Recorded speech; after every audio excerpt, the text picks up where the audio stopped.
Türkmenistan Respublikası Prezidenti'nin şu anki insan kararı Moskova'da bu maçın mahallar ve kızımından mücadelelerde bir tarzsız görülüyor. Şu maçta bize bugünler ve ölüm stadionlarında şaşırtıcı geleceklerimiz. Ama şartların burası. Üçüncü insan kararı boyunca. Üçüncü dünyada sokarlarını noktada. Bunlar bir 7 değil, 3 yıl imkanları bilen 18 ay hafta geçi imkansı ömrüne en önemli olanlarını mesela konuşmak mümkün.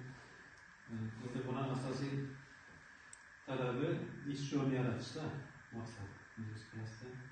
Şunun için iş yolunu yaratışta birinci taraf kullanımı nasıl birinci sıfırda olsa gerek. Şunun icrasını tanımlasını istedik. Şunun maksatında da bugün bu reklamlar uçurasımızda işte kendi muammalar olsa, şundan kısıklarımız olsa reklamlar bize meşgul yaratırlarımız olmalı, yaratışın başkasının anlasını bir yerde işlemiyoruz, kayıt meşgasını tabi ediyoruz.